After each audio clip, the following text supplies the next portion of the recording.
Okay, so revision series number 2, and we're going to continue with our section A short questions. This time we're looking at the 2019 higher level DCG exam paper. So in 2019 these were the short questions, okay? So again, the instructions, answer any 3 of the 4 questions. And of course that still applies this year to you guys who are doing the Leaving Cert. So we'll take a quick read through the questions first, and then we'll get going, okay? So, as I'm going to do this, I'm going to use my highlighter to highlight certain elements as I go through things. So, A1, the image shows a multi-story building in Chicago. The front of the structure is comprised of a series of glass panels. The drawing shows the projections of 3 similar glass surfaces, ABC, BCD, and CDP. A. Determine the dihedral angle between surfaces ABC and BCD. So dihedral angle, surfaces ABC and BCD. So, and as you can see, I'm using a highlighter here, and there's no harm in the exam to have a highlighter when you're reading the questions, just to point out the key information so that it stands out to you. Okay? Every little advantage that you can give yourself in an exam situation is going to help. Okay? B then says, draw the elevation and plan of a horizontal line on the surface CDP, which shall pass through point P. Determine and indicate in degrees the inclination of this line to the vertical plane. So, horizontal line, surface CDP through point P. Determine and indicate in degrees, remember, you'll have to measure that with your protractor, inclination, line, vertical plane. So they're the key words in that, and as I do that question, it's just going to stand out to me more and remind me what I have to do as I go along, because once you get into the rhythm of a question, it's often the case you're thinking, I'm nearly done with this, I'll move on to the next question, and suddenly you leave a little bit out and you lose a couple of marks, okay? So this is going to kind of, act as a kind of a really good guide for you. Question A2, it says, the image below shows the AOL building in Dublin. The curve is a hyperbola. The drawing on the right shows the axis AA1, directrix DD1, focus F, and eccentricity line E of a similar hyperbola. A number of points on the curve are also given. A. Locate the vertex, 5 additional points on the curve, and draw the top portion of the hyperbola. And B. Draw a circle which shall be tangential to the directrix and also tangential to the hyperbola at point P. So, what are we looking at here? So we have our axis line is AA1, our directrix is DD1, and our focus is F, and our eccentricity is line E. So we want to locate the vertex, and we're looking for 5 points on the curve and draw the top portion only. Okay? And then B, circle is the key word there, and it needs to be tangential to the directrix, tangential, hyperbola, point P. Okay? Now, we'll move on to the next question. The image below shows a building which is based on a series of intersecting prisms. The drawing shows the incomplete elevation and plan of a similar structure, where 2 prisms penetrate each other. In the drawing, a triangular prism intersects an irregular pentagonal prism.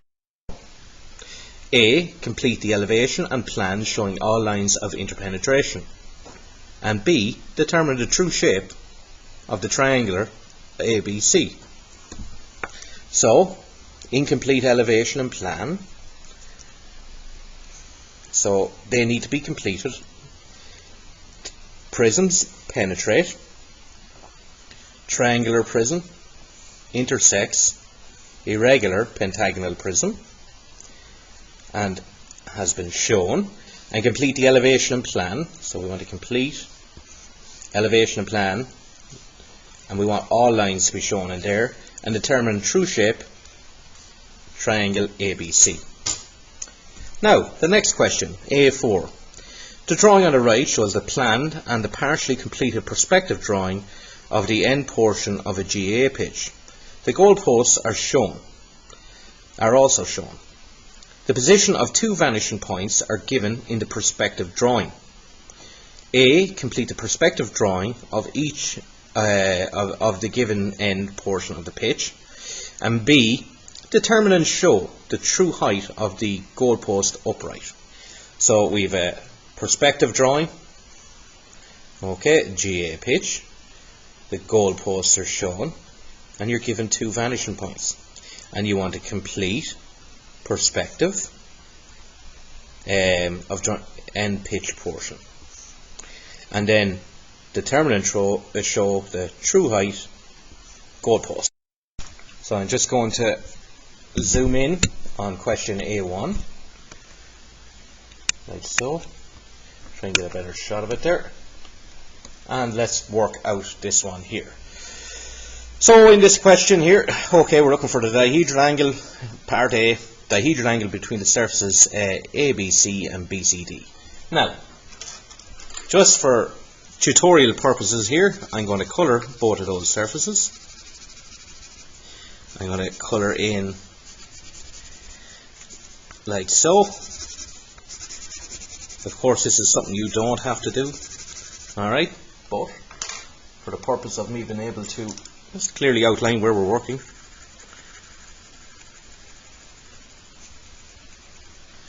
Okay, so we can identify the surfaces and the information that we need. Now, okay, so the first thing we want to do is establish the line of intersection between both of these surfaces. So you can see here in the elevation, it's going to be the line BC, and in the plan it's the line BC as well. That is the line of intersection. So I'm going to just show that, LOI and LOI, like so. So line of intersection. Now, given the space that we have here, it's going to be more appropriate that we do the projections of our dihedral angle from the plan view. So what I'm going to do is I am going to use my sliding set squares, and I am going to line up my set square with the line BC, and you want to do that accurately at the start. Okay, of course everything in drawing is pretty much has to be accurate, but especially when it comes to finding the dihedral angle. So out here now I'm going to set up an x1 y1 line parallel, so x1 y1, okay, and that line is parallel to the line of intersection in the plan view. Okay, so that's my first step. Now what I want to do is I want to take the points A, B, C and D, okay, and I want to bring them out at a right angle to the x1 y1 line. So in order for me to do so, what I'll do is I'll take my protractor very quickly at point B, like so. Okay, it could be point C either if I wanted to, but just on that line BC, and mark 90 degrees. Okay, so I'll put a little dot out there. So now what I'm going to do with my green pen this time is I'm going to connect up that point there, giving me the line which is at a right angle to the x1 y1. Okay, now once I have that done there, I can use that line then to project the rest of my lines. So I'll take my sliding set squares once again. I'm going to line up with that line from B, the projection line, which is at a right angle to the x1 y1. Slide it over to A, and don't worry about the length of your projection lines, just project them on out. Okay, preferably keep them light. Okay, and when I'm drawing them out, I'm actually looking at the point in the elevation, because this is where I'm going to take the measurements from, and I'm seeing, look, A is not that far, so I'll just draw a projection line out roughly that length. Okay, point D is back there, that one's going to be the longest one, so I'll draw that all the way out because D is the tallest point in the elevation, and then C then as well. Draw that on out. Okay, now what I'll do is I'll get my compass, my trusty compass, but before I get the compass actually I need to just establish some lines that I can accurately measure upon. So for example, like so, just project your points down to the XY line so that you can take an accurate reading for those lines when we do go to draw them. Okay? So I'll take my compass now. I'm going to go to point A. Point A and B are on the one line here in the elevation. So I'll take point A, take the measurement, go to A here in the auxiliary view, and step it off. And once you've found A there, just mark the point and write A. Then we'll take point B. So again, positioning on the projection line for B, take the measurement for B, like so. Follow B down to the X and Y1 line, step it off. And there's our point B. Then we'll take point D. And of course you can measure these with a ruler either if you don't like taking the compass. So there's the length for D. I'll follow the line out for D. And there's D right there. And then we'll have finally point C, the shortest of them all. Bring the compass right in. Here we go, there's the measurement for C. Go down to the line for C, down to the X and Y1 line, and step it off. And now I have my point C. So now what I'm going to do is I'm going to join up those planes as necessary. So, take my marker, and then we want to firstly establish our line of intersection. So I'm going to do that with a red line, that line BC, okay? And what that line BC is, it's the true length, TL, of the line of intersection. Okay? Very important to note that, because that's going to be critical in our second auxiliary view, which we'll do in a few moments. The one that's going to give us the dihedral angle. And then back here. Lovely. Just to keep things nice and consistent, now I'm just going to apply a little bit of colour, just so we can keep an eye on things as we move along. What surface is what? A little bit of orange into this one here, like so. Now, what I want to do next is I want to find another auxiliary view based off this one. So, in the case of finding the dihedral angle, we need to look along the true length of the line of intersection. Because any time we have a true length, we can set up an X1, Y1 line perpendicular to it. Doesn't matter what the situation is, if you have the true length, you can always take an auxiliary line. Okay? So I'm just taking a little projection line out there. Okay? And then what I'm going to do is I'm going to go at a right angle. Okay? Now here's a little tip for the right angles. Just take your ruler, if you're the little trick I use, just extend the line through A and B with your pencil, line up the inside of your set square with the line that you've just projected there, that construction line, and line up your outside edge there wherever you want. Okay, and that now is going to be my X2, Y2 for my second auxiliary view. Now, I'm able to now project all the points out at a right angle through the X2, Y2. So I simply line up with the line BC, like so. Make sure you're good and accurate. Always double checking here, because we want to find the angle accurately in this view. And now I'll project out B and C. I'll just extend them on. Don't worry about the measurements for the moment. They'll be coming from the X1, Y1 line back into the plan view. And then point D. Okay, so B and C are on the one line, we have a projection line for A and a projection line for B.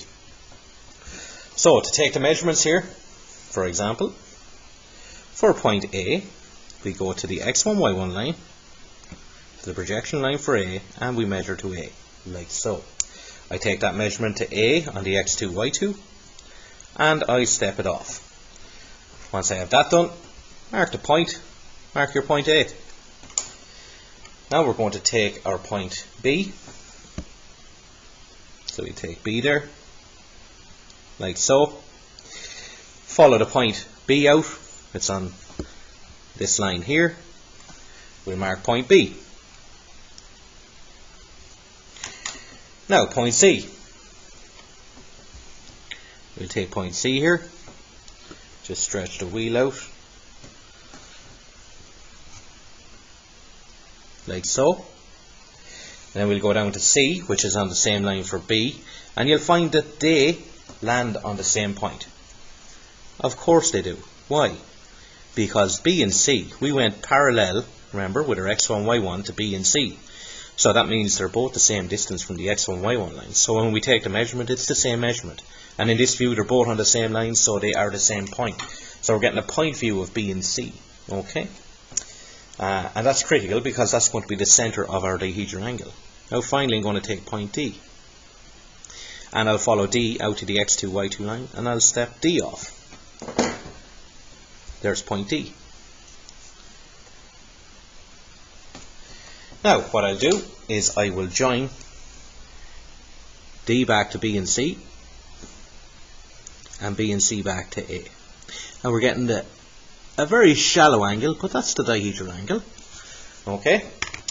If you want to be glamorous about it, you can put your compass on C and B there, and you can swing yourself a little arc, and you can indicate there theta, which is the angle. And if you wanted to measure that angle, you can put it on the line here, say the portion going from BCA, line it up on that, and as we can see here, okay, if I was to extend that line D on, if we wanted to measure it, what would the angle actually be? So I'll extend on the line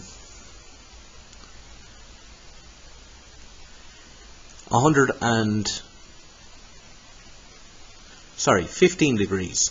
Okay, so it's a 15 degree line. Now, so I'm just writing there dihedral angle.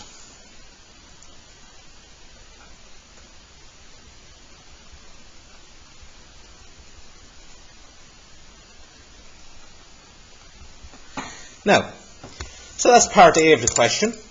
The next part of the question was draw the elevation plan of a horizontal line on surface CDP, so this surface here, which shall pass through point P here.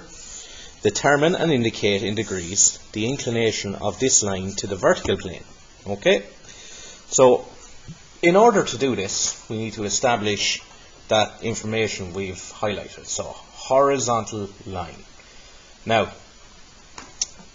we go to P in the elevation, so because they said a horizontal line, so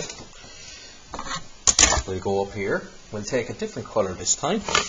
We'll go for maybe a little bit of pink.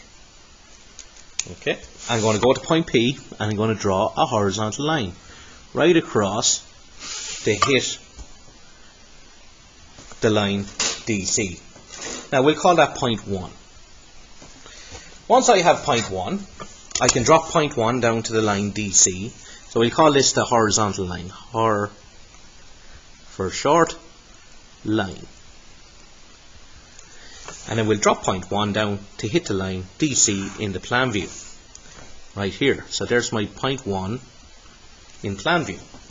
Now what we're going to do is we're going to draw P to point 1, and in order to find the angle to the vertical plane, we simply extend that line on to hit the XY line, like so. Okay, and then what we need to do, because in the question it says degrees, so that means we have to measure, guys, the angle. So theta, okay, and I might just get my compass there just to make sure that the examiner knows that I know that this is an angle. Like so. So theta equals, get my protractor, put it upside down there on the vertical plane, which is the XY line in this case, and we're getting something in around 26 degrees. Okay? 26 degrees. Okay? That is the question complete. So what we'll now do is we'll move our focus down to question A2, which is our hyperbola question. So the axis line AA1, the directrix line DD1, the line of eccentricity E, locate vertex, okay, which we'll find. 5 additional points on the curve. They've given us the marks for them. Like, for example, on this line here, the lattice rectum line. And we want to draw the portion of the curve. So let's focus on part A there first. So we have a nice bit of information given to us, but like anything, we just need to know how to find that information. So, first thing I'm going to do is I'm going to go to point F, and to find the vertex, in any case for a hyperbola, parabola, ellipse using the eccentricity method, we always take a 45-degree line back from point F to hit the line of eccentricity. So I'll show a little directional arrow there. Here's a point here, and then we drop that point down to hit the axis line A1, like so. What that gives us is it gives us our vertex, V. Okay. Now what we want to do is we want to establish points on the curve. You can see that they have established 2 points already. There are going to be another 3 points here, and we'll add one between F and V there as well. So what I need to do here is I need to bring those points down to hit the axis line first. So, and there, like so. Okay, so I'm extending those lines down. Now, as I do that, okay, I want to note that this is the LR line. Okay, lattice rectum line. Okay. So point F to V, there's about 18 mil between them. So I'll go 9 mil here. And I'm going to put a point in here too. Okay. I'm going to draw that line up to hit the line of eccentricity there. And then I'm going to move that point across to hit the lattice rectum line, the LR line. So up and across. And of course you can pick any distance there. I just want to have a point there, so that'll keep my curve nice and accurate. Now what we want to do is we want to draw in our arcs. So I'm going to take my colour now and put it into my simple compass, as I call it. Okay, and I'm going to go up to, for example, it would be probably better if I label those points for you. So we'll call this, let's say, point 1, 2, 3, 4, 5, and we'll call this 1.6 down here, okay? Just for argument's sake. So points 4 and 5 are done for us. So I'm going to go to point 3 now. Make sure my compass is accurately lining up with the point there. And string 3 back. And you know what the point of my compass is? It's on the focal point. At all stages here for finding our points, okay, on the curve. Of course, they're technically called ordinates. And then down to point 6, and point 6 just gets swung back in the opposite direction, like so. Okay. Now, once I have those points established, I want to mark them. Point there, point there, point there. Of course, point P here directly above F. Point P is on the lattice rectum, and it's directly above F, and that point is always a point on the curve, a point of tangency between the line of eccentricity and the curve you're drawing. There's the point there, and obviously V is a point as well. So when I'm drawing my curve here, okay, if you're a little shaky with your curves, just lightly go with your pencil first, okay? Get an idea for your curve. Okay, it's a very shallow curve, and draw it on down. Once you're happy with the shape of it, go ahead, follow the first bit you did, and always keep an eye on the point ahead of you. Okay? That's going to allow you to be more accurate. So that's the little tip. When I'm drawing the curve, I just always keep an eye on the point ahead of me. So that's the first part of the question. I have the curve established. Now, part B. Draw a circle which shall be tangential to the directrix and also tangential to the hyperbola at point B, P. So what I need to do here is firstly visualize, well, the circle is going to fit in here somewhere, isn't it? But we don't know the radius of it. So we're going to establish how we're going to find that radius. So think of the line of eccentricity and the directrix as an angle. And within that angle, like say for example the corner of a big triangle, if we were to find a curve in there, what we would firstly do is bisect the angle. So that's what I'm going to do in this case. So I will bisect the angle in there. I'll just switch up the pen here. Putting my compass on the point here, on the directrix, where the axis line AA1 intersects the directrix. Put your compass there. Put any distance on your compass. Swing an arc. Okay? All we're doing here is bisecting an angle. Okay? Let's say we call that point N and point M. Put your compass on point N. Swing a second arc. Put your compass on point N. Swing a third arc. And we'll call that Z. Okay? Now what we'll do there is we will draw the bisector line. Okay? So the bisector line being the line now that we connect back to where we into the corner of the angle through the point Z. Okay? Make sure that's as accurate as you can do it and draw it on out there. Okay? We'll write bisector in there.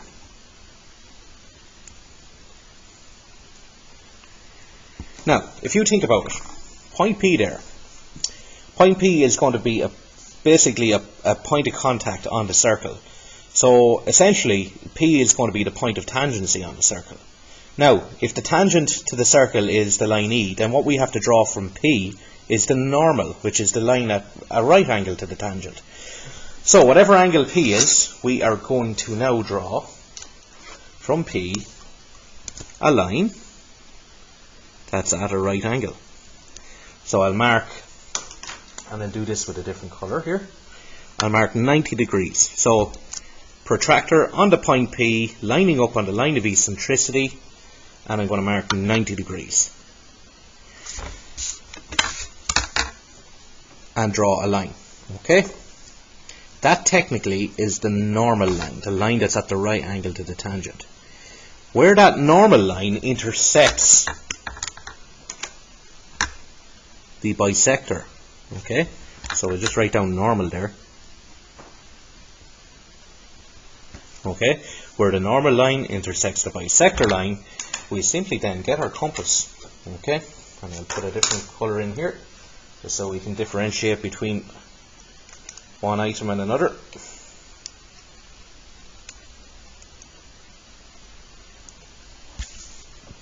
I can take that point now, get my compass, like so, stretch it back to the point P, and if things are accurate, and I'd always do a dry arc run first, I should be getting a circle that fits in there between the point P and the directrix, like so.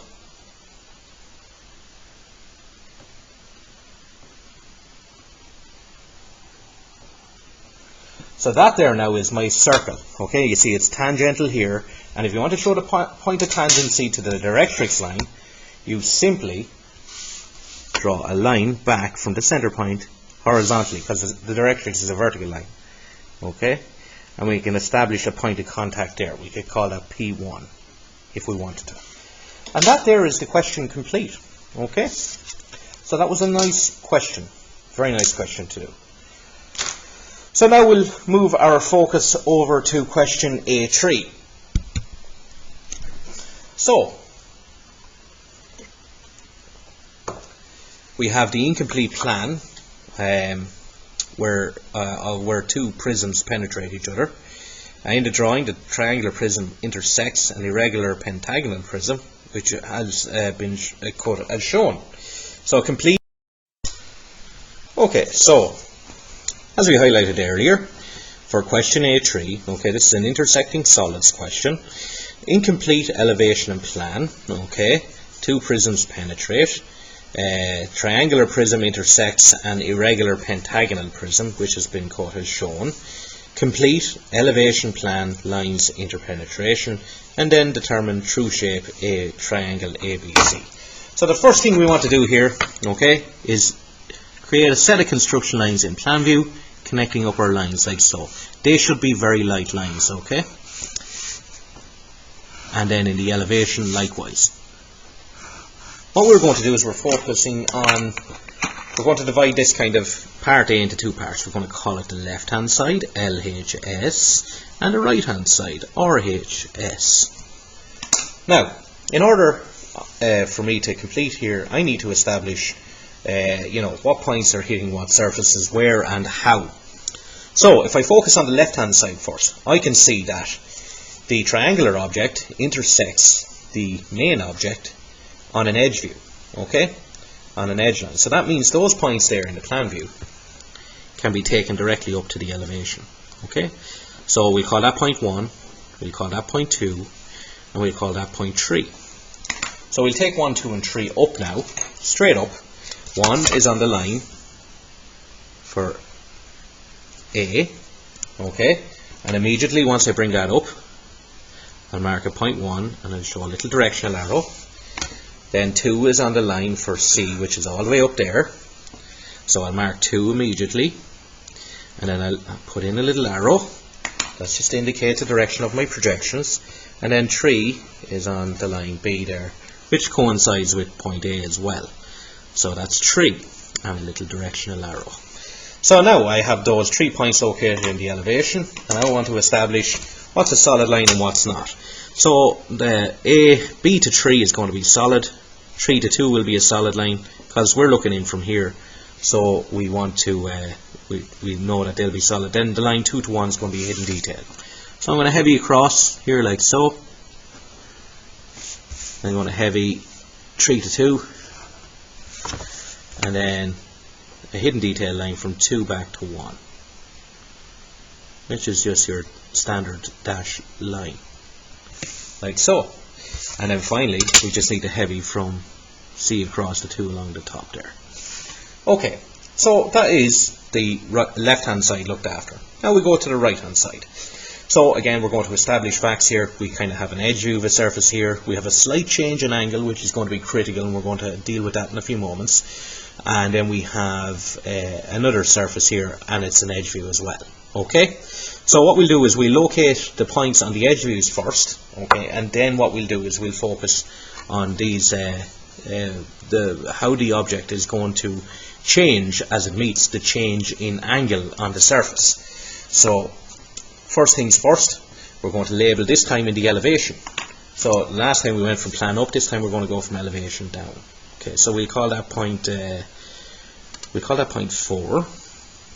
We'll call this points 5 and 6 because there's going to be 2 points there. Okay. Now, bear in mind that this is A, this is C, and this is B. Okay. So points 5 and 6 are going to be on the line AB. Okay, and point 4 is going to be on the line for C. So I'm going to drop those points down now. So I'm going to take point 4 down from the elevation. I'll mark it immediately, point 4, and I'll put a directional arrow in there just to show the direction of my projection. Okay. Next point I'll take will be points 5 and 6.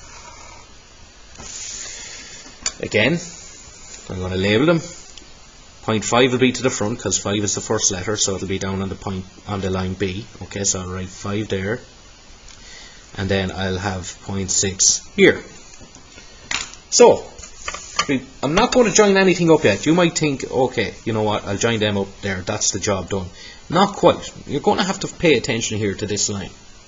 You see that line is also incomplete, okay? And there's a reason for that, because we had a change in the angle of these two surfaces. It's not a single angle. So what we need to do is we need to do an additional projection, which we're going to do now in a moment. Okay? Firstly, before I do, I will be able to establish the line connecting 5 and 6, and that's going to be underneath. Okay, like so. Okay? And I will be able to establish that the line going from C to point 4 is going to be a heavy line. Okay? However, I'm going to have a line coming from point 5 to intersect this line here, and then on to point 4. So there's going to be a slight change in the angle here. It's not going to be a straight line from 5 to 4, and it's not going to be a straight line from 6 to 4.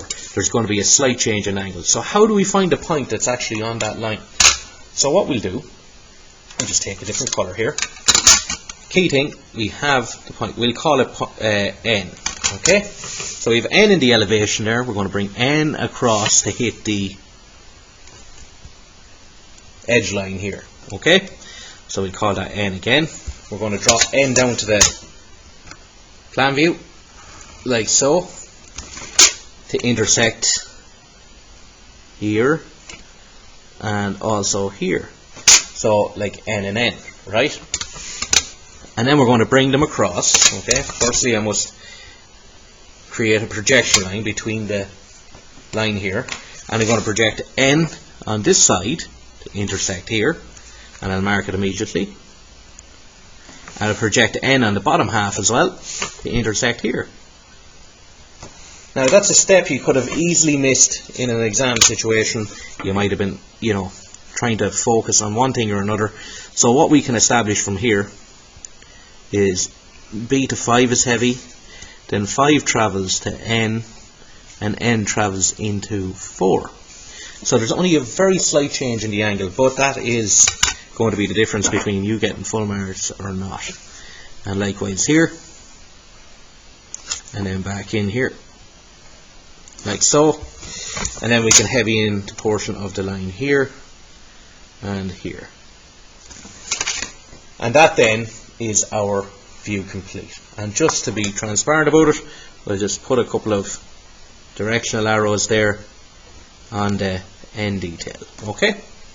And you can see how they were found. Okay? Now, for the next part of the question, it says determine the true shape of the triangle ABC. So we have an edge view of triangle ABC in plan, so this is going to be very straightforward. From point A, I'm going to take a level line across, and what I'm going to do is I'm going to rotate the surface out and find the true shape in the elevation. So I'm going to take my compass now. I'll just change the colours in the compass. And look, when you're in the exam, you use your normal compass, is more accurate. Okay? So I'm going to put the point of my compass on point A. That's going to be my point of rotation. Okay? And this is like swinging a door open. So imagine that's a door, right? And what we're doing is essentially we're swinging the door back to a level surface so that when in the elevation, when we look at the door, we actually see the true shape of the door. So door's open. Now what we're doing is we're closing the door back, so we can see directly in it. Down to point B. Rotate that around. Put a couple of directional arrows in there so we can follow that, like so.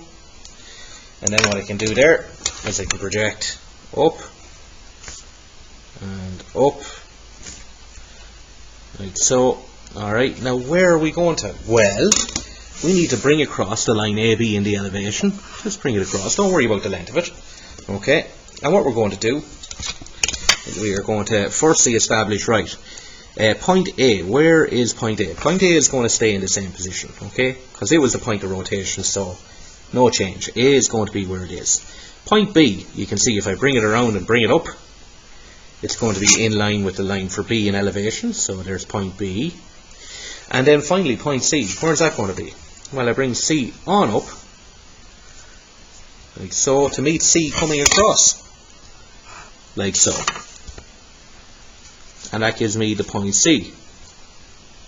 Now what we have is we have our triangle in its rotated position, and all I have to do is heavy it in. Okay?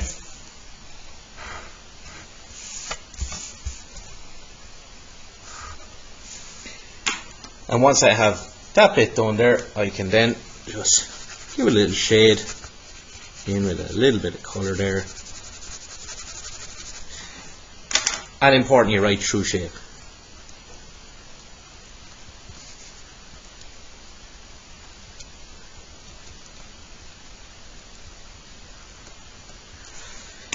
And that there is the question A3 complete. So, nice one. Now let's shift our focus to the question A4. Of course, if it's at this stage in an exam and I had 3 done, I'd move on, but I'm going to, give answers for all 4 questions here. So A4, we have perspective drawing, GA pitch, goalpost, 2 vanishing points. A, complete perspective of the given end portion of the pitch, and B, the true heights of the goalpost. And we can see the great Joe Canning down there as well.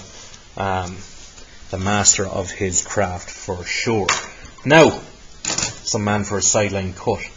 So, we look at the information that's given to us here. We have to complete out the portion of the pitch. Here is the plan view of the pitch, and we want to find the perspective elevation of it. So what we need to do is we need to do our projection lines here, as we would for any perspective. Okay, so we can label points. What do we have already? Well, we have a point for the, let's say, our end line, our 14-yard line, or 21-yard line. No, we don't have the 21-yard line. So that's something we'll need to do. We leave that for the moment. Then we have the far side of the pitch here. Okay, the 14 and the 21 and so on. Okay, so what we'll do is we'll take those points on the far side first. So firstly you join them back to point S. Every point has to go back to point S. So let's say we call these 1 and 2. Call that point 1, and we'll call that point 2. So 1 and 2 get brought back to S, where they intersect the picture plane, or as my old teacher used to call in school, the parish priest. Alright, there's 1 and 2. Now we can bring 1 and 2 down there into the perspective view. Now what angle do we bring it down? At a right angle to the picture plane. Now there's some projection lines going down there already, so I'm simply going to use my sliding set squares to do that. So I'm going to line up with any one of those lines that have been coming off the picture plane line, like so. I'll slide over to 1, and I'm just going to draw these lines down. Okay, don't worry about the distance. I'll draw them all the way down to the ground line. Okay, like so. Now, so what you can see here, okay, is I brought them. I'll put a few directional arrows in. So I brought the lines back to S first, and then they're going down then. So from where they intersected the picture plane, bring them on down. Now, with that, I need to look at what I have there already. I know I have the 14-yard line there. So that 14-yard line, I have a point of it here, okay, on the edge of the pitch. So what I'll do is I'll take that 14-yard line, and I'm going to take the point here.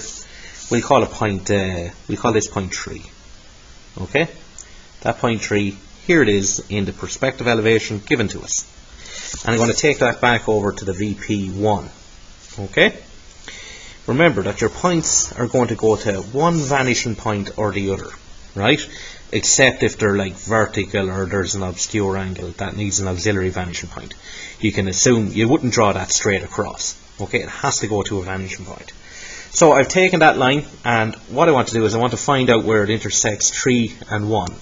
So where that line intersects point 1, or the line for 1, right there, that's going to be point 1 now in my perspective elevation. Okay, so from there, if I want, I can start to draw out the edge of the pitch.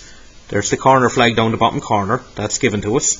Okay, so if we want to be sure about that, there it is, brought back to S. Here's where the corner flag line intersects the picture plane. It's brought down, and of course there. So what I can do there, very simply, is join a line out through point 1 now.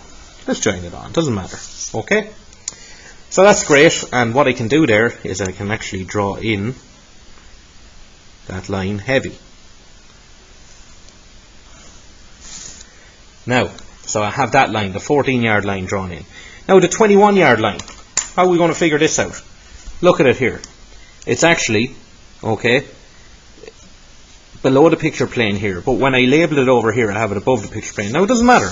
If I wanted to take that point back up to the picture plane, I could take a line from S, project through the 21-yard line, we'll call it point 4 if you want, okay, and we could extend it on up like that, and there it would be there, 4, and we could bring point 4 back down at the same angle then. Now what you'll find here though is we already had the information on the other side. I'm just showing you that. You know, if you have a point there and it's below the picture plane, it can go back in the reverse. There's no problem. Okay, so a very light projection line down there. Right there, that was a bit too light.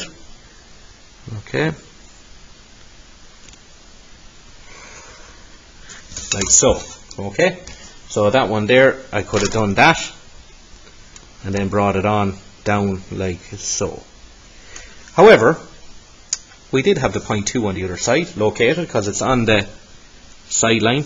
Okay, So there's point 2 there, and all I'd have to do there really is take my VP1 and my point 2 and line it up, okay? And of course it does line up with the other point I brought. Anyway, so you extend your VP line through point 2 on to hit the other edge of the pitch, and that allows me to establish the point 4, okay, which is on the 21 yard line, and of course I can then just heavy that in.